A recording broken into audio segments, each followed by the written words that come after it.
After Lisey's story, Stephen King revisited. The plan is to reread all of Stephen King's works in the order they were published. Richard Chismar of Cemetery Dance had the vision. I'm doing it because I'm a writer and I want to improve my fiction.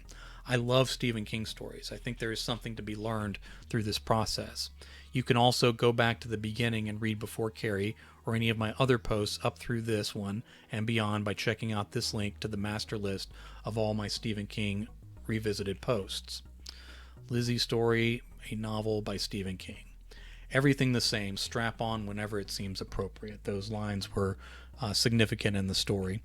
Lisey's Story is really well written, a really well written story. I'm not sure it is his best. It holds together all the way through. There's almost a poetic rhythm to the prose in places, even in the more violent or disturbing bits. It's not exactly like anything else he has written. I got hints of Secret Garden early on, but this is fully its own thing as it unfolds. Lisey's Story has some parallels to Bag of Bones. That's another novel by Stephen King. The gender of the spouse who dies is reversed, but not the career. The dead spouse reaches out from beyond to help. Other things reach out for their own reasons. I think Lisey's Story is better written than Bag of Bones. There's more finesse in the prose. I think readers would probably like Bag of Bones better if they were forced to choose. I might be fonder of Bag of Bones as well, even as much as I love Lisey's Story. So I'm kind of in a weird place on this story mentally because, like I said, I think Lisey's Story is a better written story. So arguably, it's just a superior piece of writing. But I think the actual story of Bag of Bones may have more appeal for some reason, and I can't exactly pinpoint why that would be. The spouses of well-known writers are invisible. The widow of the obligatory writer character in the novel laments. In the author notes, King states this is not Tabitha, his wife, and Lisey's sisters are not Tabitha's sisters, but he enjoyed watching the sister thing among them over the years. I'm not sure if he's saying this to cover his ass or if these characters are as divorced from the real people in his life as he claims. Castle Rock and Mechanics Falls are back for settings. The nearest ER to the college is in Derry. That's where it took place, of course. They read about the healing properties of tea in the Insider tabloid. That tabloid shows up in several Stephen King stories. Clothespins on your dink will be used again in 11/22/63. So that's sort of a fetish kind of thing that he throws into both of these stories. There is a mention of Dennis Ryder, that's King's BTK killer character from the short story A Good Marriage.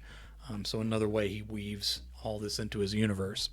King refers to another world as the inside out as opposed to the upside down that the show Stranger Things creates as they lean heavily on King's mythos. So I think maybe that inside out idea was kind of borrowed by that television show, among other things in King's catalog, of course.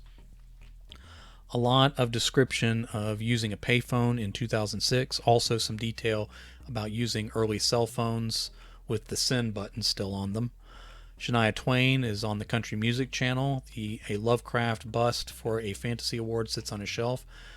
That is a thing of the past too, as that award has later been redesigned in response to Lovecraft's history of racism. The late husband would not look in mirrors after dark. King sets up these small details in this novel that pay off big along the way. There are hints that our writer character might have been crazy himself, and we see in time he came by it naturally and honestly. I loved you, I saved you, I gave you ice. Weird, odd, endearing moments in their relationship. Isn't bravery always sort of beautiful? The forgetfulness and hiding define her during and after her relationship with her late husband. The purple curtain comes at a cost, as does taking it down when she must. And this idea of kind of blocking off your past and memory is fairly important to this story.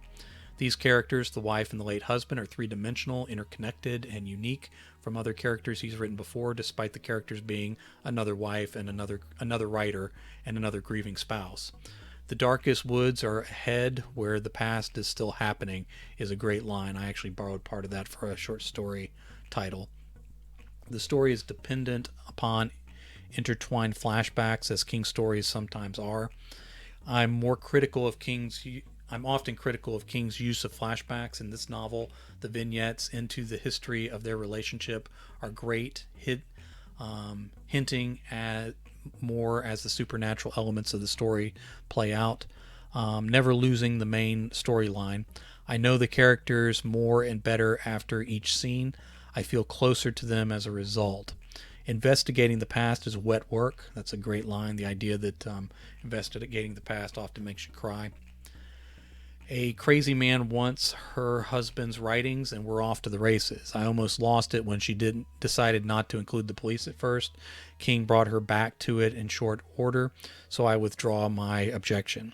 The go it alone choices were well balanced with including the authorities as the otherworldly events unfolded.